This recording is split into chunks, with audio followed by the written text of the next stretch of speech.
नमस्ते दोस्तों, welcome to my channel एक मिशन।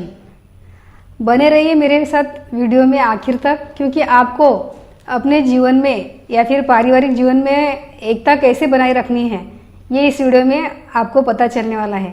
तो बहुत ही महत्वपूर्ण होने वाला है आज का वीडियो। मातृदेवो भव, पितृदेवो भव, इन दो पंक्तियों से ही समझ में आ जाता है कि जहाँ पर भगवान नहीं है वहाँ भगवान ने, निसर्ग ने माता पिता को बनाया है, माँ को बनाया है, यानी कि ईश्वर के तुल्य माता पिता होते हैं। आज का हमारा टॉपिक इसी विषय पर है कि बढ़ते हुए वृद्धाश्रम, इनकी संख्या पर कैसे रोक लगाई जाए। प्रश्न यही है कि ये संख्या क्यों बढ़ती जा रही है, ओल्ड एज होम। तो समाज में जो बढ़ती हुई संख्या है ओल्ड एज होम की, उसे हम नियंत्रण में कैसे ला सकते हैं। मैं एक सामाजिक कार्यकर्ता हूँ, लेखिका हूँ, कवयित्री हूँ और यूट्यूबर भी हूँ। आज 5-6 साल हो गए हैं मुझे, मैं सामाजिक कार्य करती हूँ, वृद्धाश्रम में हमेशा जाती हूँ। तो वहाँ पर बहुत सी महिलाएं, वृद्ध मेरे जान पहचान के हो चुके हैं। तो उनकी समस्याएं ये देखने को आई है कि जब भी वो मुझसे बात करते हैं तो बहुत भावुक हो जाते हैं। भावुक इस तरह से कि हम पूरी तरह से बेटे और बहू को जिम्मेदार नहीं ठहरा सकते। ये भी एक जीवन का पहलू है और सच्चाई है, क्योंकि वहाँ पर ऐसे भी वृद्ध हैं जो स्वखुशी से स्वयं वहाँ पर आए हुए हैं गुस्से में। अब हम पूरी तरह से ये नहीं बोल सकते हैं कि गलती किसकी है, बेटे की है, बहू की है, या फिर जो वृद्ध है माता पिता है उनकी। मुख्य प्रश्न ये है कि ओल्ड एज होम क्यों बने हैं। अगर किसी को हमारे साथ रहने में समस्या आ रही है, प्रॉब्लम हो रहा है, तो उसका सॉल्यूशन जो है, उनका जो निवारण जो है वो ओल्ड एज होम तो नहीं हो सकता है। तो बढ़ती हुई जो असहनशीलता है कि अब हमारा निपटा नहीं है। अब ज़रूरी नहीं है कि बहू ने बोल दिया है और बेटा बुरा हो गया और माता पिता को उसने वृद्धाश्रम में डाल दिया है, लेकिन ये बात बहुत ही संवेदनशील है। एक घर में रहकर जिस बेटे को, जिस हमने पाला पोसा, या फिर जिस बेटे ने अपने माता पिता को ईश्वर तुल्य समझा, फिर ऐसा क्या हो जाता है शादी के बाद। तो सहज ये बात हो जाती है कि बदनामी पूरी की पूरी बहू के माथे होती है और बेटे के माथे होती है। लेकिन सच्चाई तो ये है कि हम आपस में तालमेल नहीं बना पाते हैं।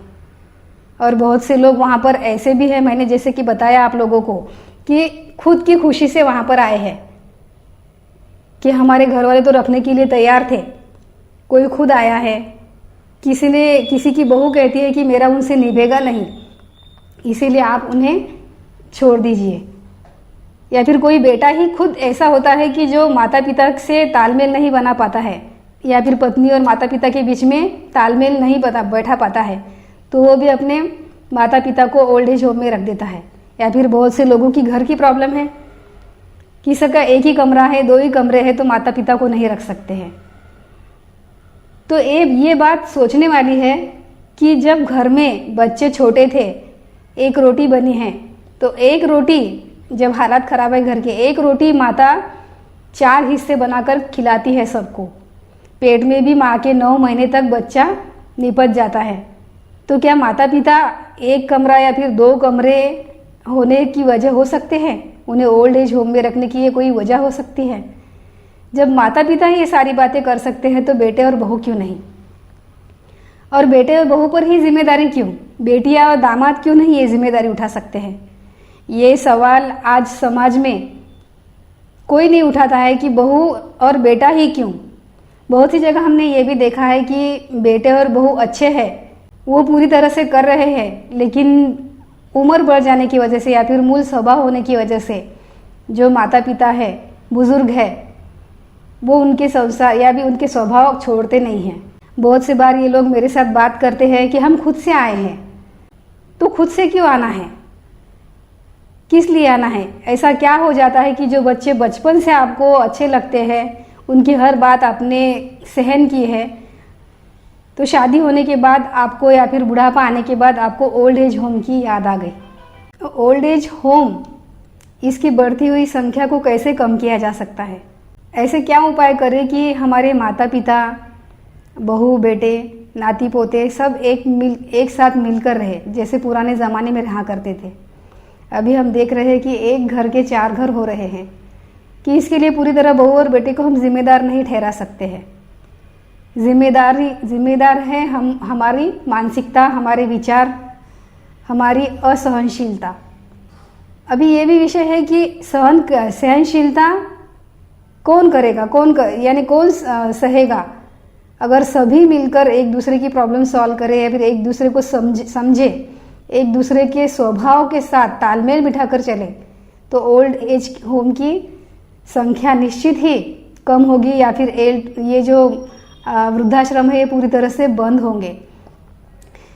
मुझे पूरी तरह से याद है, वहाँ पर एक अपाहिज लोगों के लिए हॉल है। वहाँ पर जाकर मैं उनके संडास बाथरूम साफ करती हूँ, उनको नहलाती हूँ, उनके पुराने कपड़े जो है वो कपड़े निकालती हूँ, उनको अच्छे कपड़े पहनाती हूँ, वो जला देती हूँ खराब कपड़े। उस रूम में कोई भी जाने के लिए तैयार नहीं होता, बिल्कुल उनकी सगे जो संबंधी है वो भी जाने के लिए तैयार नहीं होते। वहाँ पर एक केसर कह के एक महिला है और उनके साथ और एक आजीबाई है। उन्होंने मुझसे अपना एक अनुभव शेयर किया कि मेरा बेटा पिछले हफ्ते मुझे लेने के लिए आया था, सारा सामान ऑटो में रखा, ऑटो बुलाया। अब हम दोनों ऑटो में बैठने ही वाले थे कि तभी बहू का फ़ोन आ गया और बहू कहने लगी, पता नहीं उन दोनों की क्या बातचीत हुई, बेटा मुझे वहीं पर छोड़कर चला गया। अब बहू को भी ये समझना चाहिए कि कभी ना कभी मैं भी बूढ़ी होने वाली हूँ, मेरे बच्चे भी बड़े होंगे। अगर ये सब देखकर, ज़रूरी नहीं है कि बच्चे वैसे ही निकलेंगे, लेकिन जब उन्हें पता चलेगा कि मेरे दादा दादी, नाना नानी जो भी है वो तो वृद्धाश्रम में रहते हैं, तो मैं भी तो रखूँगा, मैं भी क्यों सहन करूँगा, क्यों रखूँ अपने माता पिता को। तो बच्चों भी एक कर्तव्य दक्ष बच्चे या फिर कर्तव्य दक्ष जिम्मेदार बच्चे पीढ़ी नहीं हो रही है आगे, क्योंकि जैसा देखेंगे वैसा ही तो सीखेंगे। हमें चाहिए बहू बेटे, बुजुर्ग, नाती पोते, इन सब की मानसिकता एक दूसरे को समझे कैसे, इस बात पर चर्चा कैसे करें, और घर में जो वाद विवाद होते हैं, झगड़े होते हैं, उसका मुख्य कारण क्या है, और ऐसी क्या बात हो जाती है कि बुजुर्ग घर छोड़कर चले जाते हैं या फिर बेटे बहू उन्हें वृद्धाश्रम में छोड़ देते हैं। ऐसी क्या बातें हैं, ऐसी क्या नौबत होती है। तो वही है जो निसर्ग हमें सिखा रहा है कि माता पिता जो है ईश्वर तुल्य है। अगर माता पिता ईश्वर तुल्य है तो माता पिता ने अपने बच्चों को अपनी संतान समझकर, और बच्चों ने भी अपने माता पिता को ईश्वर की जगह मत दीजिए, सिर्फ माता पिता एक इंसान समझ के ही। क्या होगा, ज़्यादा से ज़्यादा तकलीफ होगी। मैं ये मानती हूँ कि मानसिक तकलीफ बहुत ज़्यादा होती है, नहीं सह सकता है इंसान। एक परिस्थिति, एक सिचुएशन ऐसी आ जाती है कि सहनशीलता की सारी सीमाएं टूट जाती है, तो उनके लिए एक अलग से कमरा बना दीजिए, उनसे बात मत करिए। लेकिन ये कोई उपाय नहीं हुआ कि वृद्धाश्रम में ना बुजुर्ग जाए, ना ही बहू और बेटे या फिर बेटियां डालें। बेटियां भी हैं, दामाद भी है, वे भी अपने माता पिता को डालती है वृद्धाश्रम में। ये बढ़ती हुई असंवेदनशीलता, इसे कैसे ख़त्म कर सकते हैं, यही एक महत्वपूर्ण प्रश्न हमारे सामने आज आकर खड़ा है।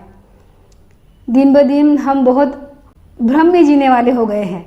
जब हम पड़ोसी को, हम खुद के माता पिता को नहीं समझ रहे हैं, खुद की औलाद को नहीं समझ पा रहे हैं, अपने बेटे बहू को नहीं समझ पा रहे हैं, तो हम घर के बाहर के लोगों को कैसे समझ पाएंगे, उन लोगों को कैसे अपनी ज़िंदगी में स्थान दे पाएंगे।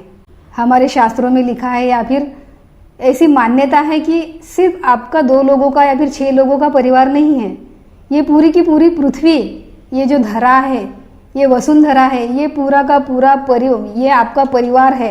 यहाँ पे बसने वाले लोग आपके खुद के अपने हैं, उन्हें अपना परिवार मानकर चलिए।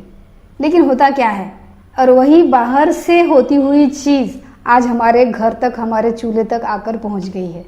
अगर मेरी बातें से सहमत है, आपको मेरे विचार सही लग रहे हैं और हमें लगता है दिल से कि वृद्धाश्रम नहीं होने चाहिए या फिर अनाथ आश्रम भी नहीं होने चाहिए, हमारा टॉपिक तो वृद्धाश्रम है, तो उन्हें हमें मुझे कमेंट बॉक्स में बताइए और बताइए कि आपकी अपनी समस्या क्या है। हो सकता है मैं आपकी कुछ मदद कर सकूं। बताइए कि गलती किसकी है, सहनशीलता की सीमा किसकी टूट चुकी है और कौन गलत है। वास्तविक देखा जाए तो हमसे ज़्यादा, खुद से ज़्यादा गलत कोई भी नहीं है दुनिया में। बस ज़रूरत है एक दूसरे को समझने की। कोई भी गलत नहीं होता, अच्छा या बुरा नहीं होता। परिस्थिति इंसान को बुरा बना देती है, हालात उसको बुरा बना देते हैं। आप देखेंगे एक इंसान जो कुछ सालों पहले किसी से बात नहीं करता था, किसी से हिल मिलकर रहता नहीं था, अचानक उसके स्वभाव में हमें बदलाव दिखने लग जाते हैं। क्यों? ऐसी परिस्थिति क्यों हो जाती है कि एक शांत रहने वाला इंसान एकदम से वॉयलेंट हो जाता है, एकदम से उसकी प्रतिक्रिया ऐसे हो जाती है, उसकी भाषा, उसकी बॉडी लैंग्वेज पूरी तरह बदल जाती है, वो घर का हो या बाहर का हो।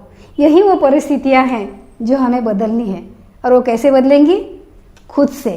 यही सोच रखनी है कि कोई बुरा नहीं होता, बुरे होते हैं हालात। हमसे जो दूसरा व्यक्ति है, जहाँ में कोई भी हो, वो सिर्फ हमसे अलग है। कोई पापी, दुष्ट या फिर गलत इंसान या फिर चोर, उचक्का बनना पसंद नहीं करता, या फिर किसी को भी घर छोड़कर जाना पसंद नहीं होता। ऐसे हालात ही ना पैदा करें जिससे किसी को घर में घुटन महसूस हो, कि उसे लगे कि यहाँ मेरे सपने, मेरे हक दबाए जा रहे हैं, मेरी आवाज़ दबाई जा रही है। चाहे वो पत्नी हो, माता पिता हो, बेटा हो, नाती पोते हो या फिर आपकी बेटी हो। मिलते हैं अगले वीडियो में। तब तक के लिए सब्सक्राइब करें मेरे चैनल को, लाइक करें और घर घर तक ये वीडियो शेयर करें ताकि समाज में बढ़ती हुई असंवेदनशीलता और विभक्त कुटुंब पद्धति कम होती चली जाए। नमस्ते।